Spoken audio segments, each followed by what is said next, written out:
ورضیت لکم الاسلام دینا. صلوات پڑھ لیں محمد و آل محمد. اللہم صلی علی محمد وآل محمد وعجل فرجهم. آپ تمام حاضرین کو اور اہل فلا کو پرچم لہرائیے.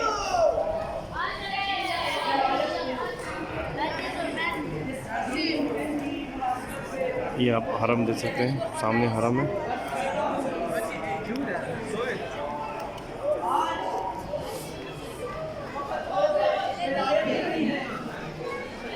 آج روز اسلام ہے، آج روز قرآن ہے، آج یوم توحید ہے. کیونکہ اگر ولایت نہیں ہے تو پھر توحید بھی نہیں ہے، رسالت بھی نہیں ہے، قرآن بھی نہیں ہے، شریعت بھی نہیں ہے. کیوں خداوند متعال نے اس دن یہ فرمایا ہے کہ الیوم اکملت لکم دینکم، دین ہم نے آج کے دن مکمل کیا ہے. اس کا مطلب کیا ہے؟ یعنی آج سے پہلے دین کیا تھا؟ نامکمل تھا. اگر دین اس دن سے پہلے مکمل ہوتا تو پھر خداوند متعال کو یہ کہنے کی ضرورت نہ پڑتی کہ ہم نے آج دین کو مکمل کیا ہے. آج سے پہلے کیا تھا؟ دین نامکمل تھا. اور پھر کہا اتممت علیکم نعمتی، آج کے دن میں نے نعمت تمام کی. یہ دن کون سا دن ہے کہ جس دن ایک ہی دن کے اندر شریعت بھی مکمل ہوتی ہے، اسلام بھی مکمل ہوتا ہے، نعمت بھی تمام ہوتی ہے. اور اس آیت سے پچھلی آیت میں کیا کہا؟ اس آیت کے پچھلے حصے میں کیا کہا؟ الیوم یئس الذین کفروا من دینکم، آج کے دن کافر تمہارے دین سے نا امید ہوئے ہیں، کافر تمہارے دین سے مایوس ہوئے ہیں. یعنی ایک دن ہے اور ایک دن میں 4 کام ہوئے ہیں. کافر بھی مایوس ہو رہے ہیں، دین بھی مکمل ہو رہا ہے، نعمت بھی تمام ہو رہی ہے، اور خداوند متعال دین اسلام کو پسند بھی کر رہا ہے. مجھے جملہ وقت میرے پاس کم ہے، لیکن تمام تر شریعتوں کے لیے، تمام تر ادیان کے لیے، تمام تر مذاہب کے لیے، ادیان کے لیے اگر شریعت مصطفیٰ کے ذریعے سے تمام ادیان پر مہر لگتی ہے اور رسول دو عالم ختم المرسلین بنتے ہیں، تو مجھے کہنے دیجئے رسول جو سارے انبیاء کی رسالتوں پر مہر بن رہے ہیں، اسی محمد کی شریعت پہ علی کی ولایت سے مہر لگ رہی ہے. ماشاءاللہ ماشاءاللہ یا علی. پھر خدا نے کیا کہا کہ آج کے دن دین مکمل کیا. ہمارے برادران اسلام کہتے ہیں یہ دن غدیر کا دن نہیں ہے، یہ کوئی اور دن ہے. ہم کہتے ہیں، ہم ایک لمحے کے لیے فرض کر لیتے ہیں یہ غدیر کا دن نہیں ہے.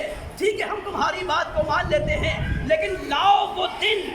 اگر یہ دن غدیر کا دن نہیں ہے کہ جس دن دین مکمل ہوا، جس دن نعمت تمام ہوئی، جس دن کو کفار مایوس ہوئے، جس دن اللہ نے اسلام کو، دین اسلام کو پسند کیا، اگر یہ دن غدیر کا دن نہیں ہے تو لاؤ وہ دن جس دن دین مکمل بھی ہوا ہو، جس دن دین مکمل بھی ہوا ہو، کافر مایوس بھی ہوئے ہو، نعمت تمام بھی ہوئی ہو، اور اللہ نے کیا کیا ہو؟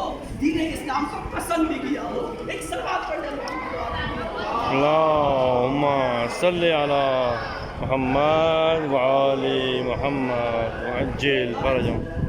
روز تکمیل اسلام ہے، روز اکمال اسلام ہے، روز اتمام نعمت ہے. اور یہاں پر جو رسول نے کہا من کنت مولا فہذا علی مولا، جس کا میں مولا اس کا علی مولا، اس کا مطلب کیا ہے؟ یعنی یہاں پر اختیارات کی منتقلی کا دن ہے. رسول پہلے اختیار کس کے پاس تھا؟ زمام شریعت کس کے پاس تھی؟ تدبیر امور دین کس کے پاس تھے؟ رسول دو عالم کے پاس تھے. یعنی اس سے پہلے رسول دو عالم کے پاس اختیار تھے، لیکن آج رسول کیا کر رہے ہیں؟ اپنے جانے کے بعد کا انتظام کر رہے ہیں.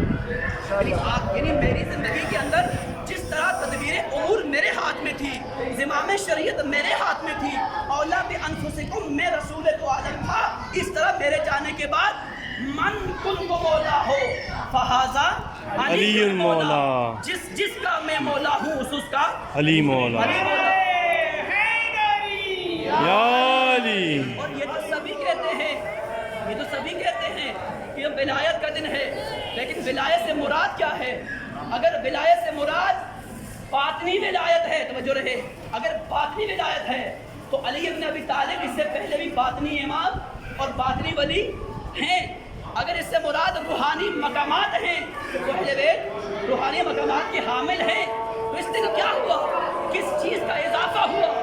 آج کے دن نظام دیا گیا، نظام حکومت دیا گیا۔ آج کے دن رسمی طور پہ ولی حاکم کو، حاکم سیاسی کو، حکومت اسلامی کے وارث اور والی کو اس دن کیا کیا؟ اس کا انتصاب کیا گیا، اور یہ انتصاب حاکمیت اسلام کا دن ہے۔ اور یہی سے اسی ولایت علی کے متن سے ولایت فقیہ کا اس بات ہوتا ہے۔ اگر ہم آج کے دن کو حکومت اسلام کا دن قرار دیں اور حکومت قرآن کا دن قرار دیں اور حکومت شریعت کا دن قرار دیں، تو پھر معصوم کے بعد اگر عصر غیبت ہے تو اس کا اعلان بھی ہمیں ماننا پڑے گا۔ غدیر خم میں ہوا ہے۔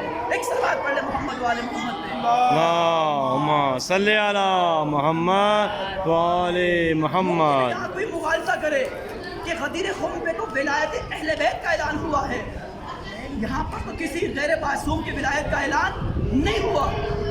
ایک منطوق ہوتا ہے اور ایک مفہوم ہوتا ہے۔ ایک جملہ نطقاً کہا جاتا ہے، تکلماً کہا جاتا ہے، اور ایک اس گفتگو کے اندر مفہوم چھپا ہوتا ہے۔ یعنی یہ ممکن نہیں ہے، کہنا یہ چاہتا ہوں، یہ ممکن نہیں ہے کہ خداوند متعال عصر معصومین تک تو دین کا انتظام، اس کی تدبیر کرے، اس کا انتظام کرے، لیکن عصر غیبت میں اس کا انتظام نہ کرے۔ ولایت فقیہ کیا ہے؟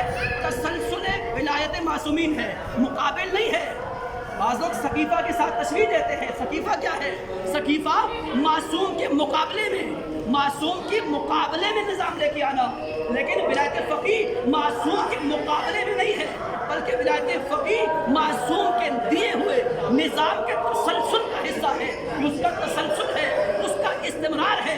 بلکہ ولایت علی ابن ابی طالب کی روئے زمین پر تجلی کا نام ہے۔ اگر ولی ایک ولایت علی ہے اور ایک ولایت فقیہ ہے، ولایت فقیہ ولایت علی کے مقابلے میں نہیں ہے، بلکہ ولایت فقیہ ولایت علی کی تجلی کا نام ہے، ولایت علی کے انعکاس کا نام ہے، ریفلیکشن کا نام ہے۔ جیسے خورشید چمکتا ہے، سورج چمکتا ہے، اس کی چمک جو زمین پہ نمودار ہوتی ہے، اسی طرح سے خورشید امامت کی تجلی کیا ہے؟ ولایت فقیہ ہے۔ ایک صلوات پڑھ لیں محمد وآل محمد۔